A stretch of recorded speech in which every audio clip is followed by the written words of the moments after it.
In February 2025, a hacking group linked to the North Korean state stole $1.5 billion in cryptocurrency from a single exchange in Dubai. It took them about 90 minutes. No country on earth has fewer legal ways to touch the global economy than North Korea. And yet last year, by some estimates, it pulled in more illicit revenue than at any point in its history. You've noticed the pattern, even if you haven't named it. Sanctions get announced. Headlines call them crippling. And somehow, the missile tests keep happening, the submarines keep launching, the regime keeps affording things a starving country shouldn't be able to afford. That gap between the sanctions regime as it's described and the sanctions regime as it actually functions is not a mystery. It has a name, a structure, and a fairly precise paper trail. This is what's actually financing it. The real axis of this story is not evasion, it's substitution. Every time one channel gets closed, North Korea doesn't shrink. It roots around the blockage and rebuilds at a larger scale on the other side. Coal smuggling gets sanctioned, so cyber theft expands. Cyber theft gets monitored, so overseas labor fraud expands.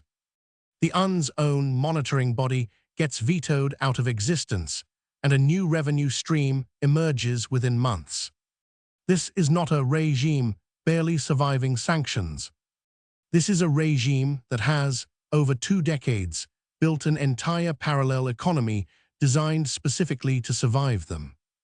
You're watching a structural adaptation, not a series of crimes. Here is the pattern you've already noticed. Every few years, a biggest crypto heist in history headline traces back to North Korea, and somehow the story fades within a week. In February 2025, North Korean hackers stole approximately $1.5 billion in Ethereum from the Dubai-based crypto platform Bybit, the largest cryptocurrency theft in history. What's the strategist's term for this? Asymmetric revenue substitution, a weaker state compensating for conventional economic isolation by exploiting a domain where enforcement is structurally behind the threat. The last time this happened at scale was Iran in the early 2010s, rebuilding oil revenue through shadow fleet tankers and shell company intermediaries the moment swift access was cut. North Korea studied that playbook and digitized it. The deeper question, the one most coverage never reaches, is why crypto specifically. RAND's 2025 study on DPRK sanctions evasion networks, led by King Mallory, mapped 12 years of UN panel of experts reporting and identified 4 core categories of evasion activity: hard currency, revenue generation, procurement of restricted goods, finance, and transportation. Crypto theft collapses 3 of those categories into one. It generates hard currency.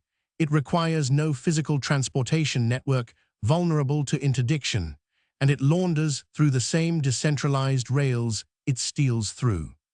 That's the mechanism. Here's the scale. Between 2017 and 2023, the UN panel of experts estimated North Korea stole approximately $3 billion through 58 cyber attacks on cryptocurrency platforms. Then 2024 became a record year on its own, $1.34 billion across 47 incidents, representing 61% of all cryptocurrency stolen globally that year. That's not a rounding error in global crypto crime. That's a majority share. You're not looking at a hacking collective anymore. You're looking at a state-run financial sector that happens to operate through malware. Picture the room this actually happens in. Not a basement. An office. Shift work. Performance quotas. Analysts at firms like Chainalysis and the FBI have spent years reconstructing what this looks like from the inside, and what they've found is bureaucratic, not chaotic. Targets get assigned. Operations get reviewed. Funds get laundered through a defined pipeline before anyone in Pyongyang sees a dollar.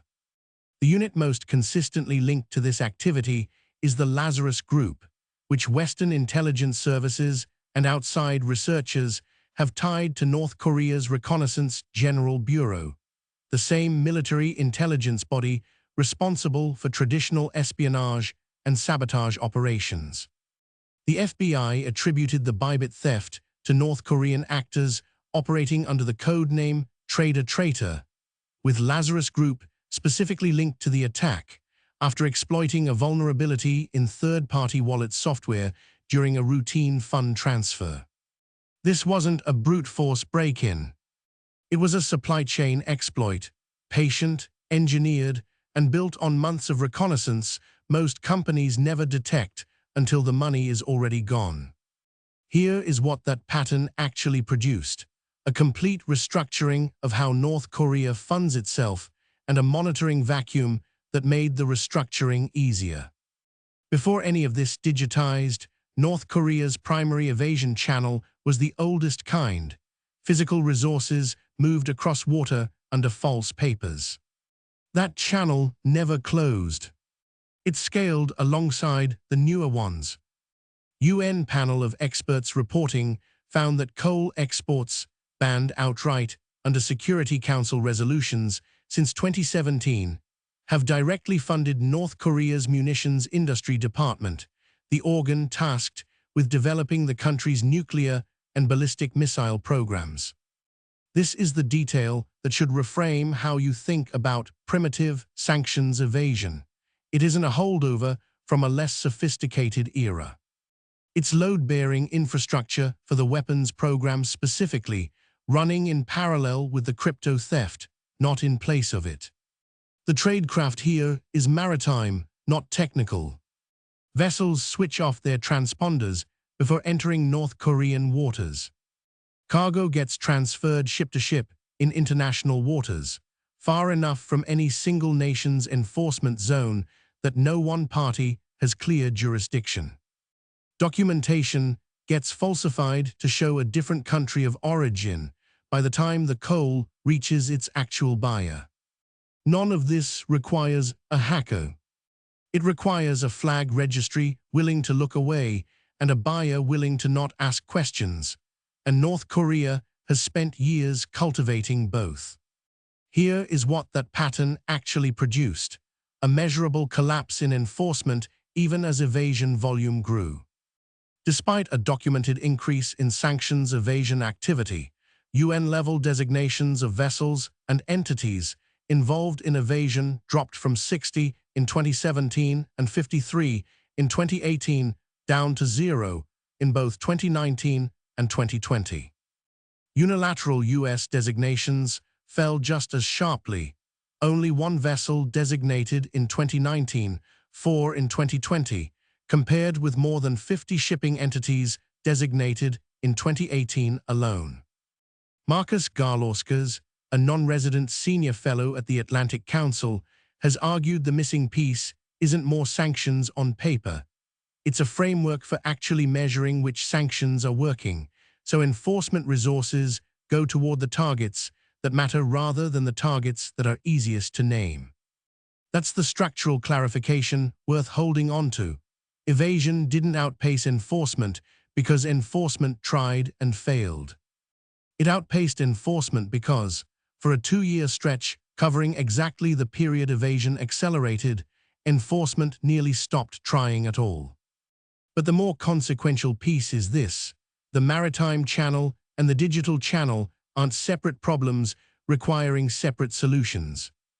They are the same regime applying the same logic: exploit jurisdictional seams, exploit monitoring gaps, exploit the assumption that yesterday's enforcement priority is still today's, to whatever domain offers the least resistance in a given year. The reframe. In April 2024, Russia vetoed the renewal of the UN panel of experts, the body that had spent over a decade producing the most detailed public documentation of North Korea's sanctions evasion. The panel had operated directly under the UN Security Council's 1718 Committee and included representation from the US, South Korea, China, and Russia. A structure where Chinese and Russian participation, however inconvenient, gave the final consensus more analytical weight. When Russia ended it, 11 countries scrambled to build a replacement. The multilateral sanctions monitoring team, Australia, Canada, France, Germany, Italy, Japan, the Netherlands, New Zealand, South Korea, the UK, and the US, held its first meeting in February 2025. The strategic concept that explains this is regime fracture in multilateral enforcement. When a sanctions architecture depends on consensus among adversarial great powers, any one of them can dissolve the mechanism the moment it stops serving their interest. The MSMT operates outside UN authority and without the participation of North Korea's two largest trading partners, China and Russia, the very governments whose cooperation the original panel relied on for legitimacy. What looked like institutional disorder is, in fact, exactly what you'd predict from the structure. The watchdog wasn't defeated. It was voted out by one of the parties it was watching. This is the moment the picture clarifies. North Korea's sanctions evasion didn't escalate in spite of international monitoring. It escalated the moment monitoring lost its enforcement teeth. Historical precedent. The closest structural mirror to what's happening now isn't North Korea's own history. It's Iran's. Barbara Tuchman isn't the right reference here. This isn't a march toward war nobody could stop. The right reference is Iran's decade-long campaign, starting roughly in 2010, to keep its economy alive under the most comprehensive sanctions regime ever built against a single state. Tehran didn't fold. It adapted in layers, exactly the layers North Korea is using now, refined and accelerated. First came the shadow fleet, tankers with falsified documentation, transponders switched off, ship-to-ship transfers conducted in international waters to disguise origin. North Korea runs the identical playbook for oil and coal. UN panel of experts reporting found North Korea's oil imports, capped at 500,000 barrels a year under UN resolutions, had been violated every year since the cap's imposition in December 2017, with new tactics introduced in 2020 using larger foreign-flagged tankers to import more efficiently, and North Korea potentially importing 8 times the allowed amount in 2020 alone. More recently, the same 2010-era panel documented ship-to-ship transfers of oil and coal occurring in the waters off China's and Russia's coasts. Second came the shell company layer, front entities registered in third countries, designed to make a sanctioned transaction look like an ordinary one. Iran built these through trading companies in the UAE and Turkey. North Korea builds them through trading companies in China, Russia, and Southeast Asia. A 2025 Treasury designation described a vast network of internationally located representatives of DPRK financial institutions, banking representatives, financial institutions, and shell companies located in North Korea and abroad, including in China and Russia, that allows the DPRK to launder revenue from illicit financial activities in support of its weapons of mass destruction programs.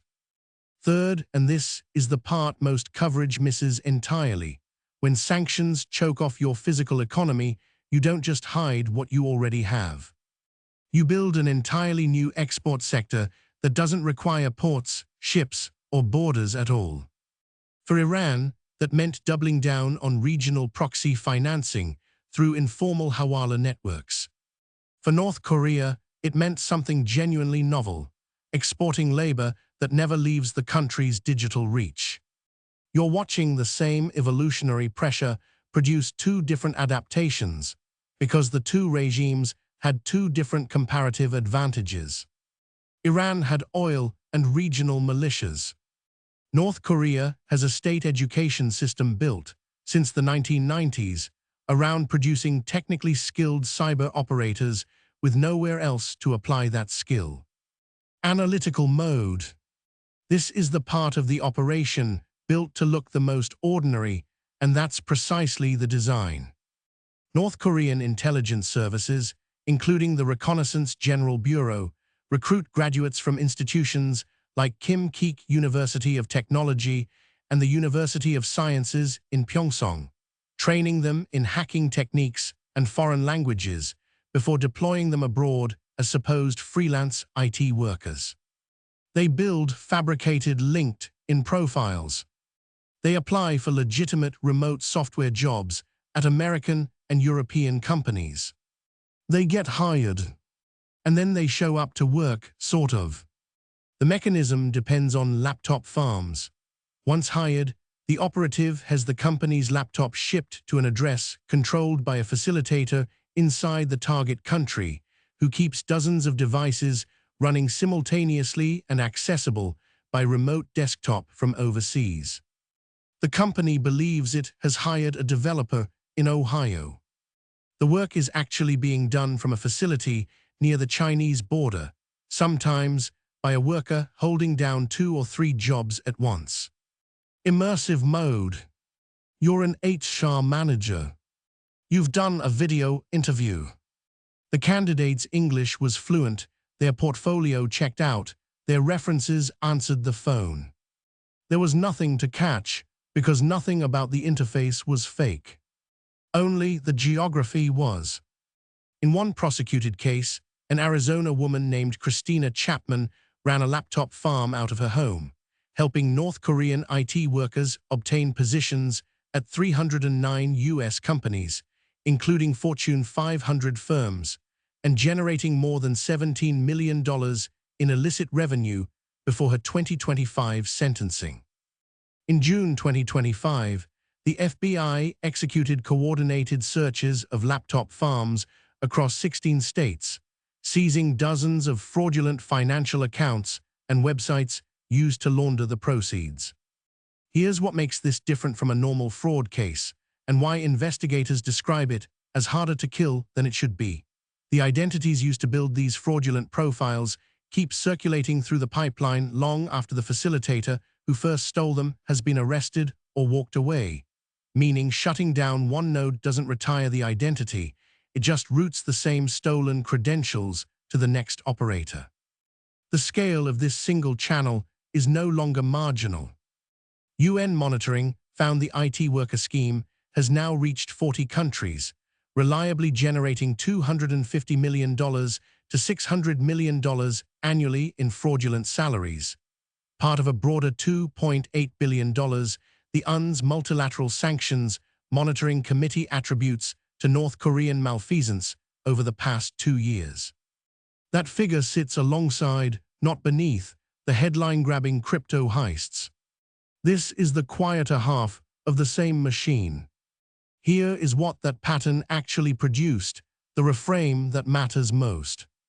What you're looking at is not North Korean hackers as a discrete threat category. It's a state that has functionally converted human capital into a tradable export the same way other states export oil, minerals, or manufactured goods. Except this export requires no shipping lane, faces no tariff, and was specifically engineered to be invisible to the sanctions architecture built for a 20th century industrial economy. John Mearsheimer's framework in The Tragedy of Great Power Politics, 2000, in one describes how states under structural pressure from more powerful rivals will pursue any available means to offset that imbalance. What he terms the relentless pursuit of security through whatever asymmetric tools remain on the table. North Korea's economy is, in Mearsheimer's structural sense, the textbook case, a state facing what it perceives as existential pressure from a coalition it cannot match conventionally, converting every available asset, labor, code, geography, alliance leverage, into a workaround. And the alliance leverage piece is not theoretical anymore. It's active. Since Russia's full-scale invasion of Ukraine in 2022, the Russia-DPRK relationship has shifted from distant to operational. North Korea has transferred munitions to Russia since 2022, and DPRK troops were deployed to help Russia expel Ukrainian forces from Russia's Kursk region in March 2025. Combat operations that reportedly produced heavy casualties among North Korean soldiers, with Putin publicly calling them heroes. This is not charity. Russia reportedly unfroze $9 million in DPRK assets, is facilitating North Korea's access to the global financial system, has increased food exports, and may be compensating North Korea directly for the troop deployment. U.S. Forces Korea Commander General Xavier Brunson testified to Congress in April 2025 that Russia is expanding its sharing of space, nuclear, and missile-applicable technology and expertise with North Korea. You're watching Sanctions relief delivered bilaterally, outside any framework the MSMT or its predecessor was ever built to monitor. No cyber theft required. No shell company required. Just two sanctioned states discovering that mutual isolation is itself a form of leverage against the system that isolated them. This is the part that should sit with you. Every sanctions regime assumes the target state is alone. The entire enforcement logic, freeze the accounts, blacklist the banks, interdict the ships, depends on isolation actually meaning isolation. Russia's veto of the panel of experts in March 2024 wasn't incidental. Was, by multiple analysts' assessment, a calculated move to limit international monitoring of its own banned trade with North Korea, a partnership Moscow now needs as much as Pyongyang does. Here is the structural clarification that history demands. Iran's sanctions evasion, for all its sophistication, eventually produced negotiating leverage, the kind that led to the 2015 nuclear deal, however contested its outcome. The strategic logic behind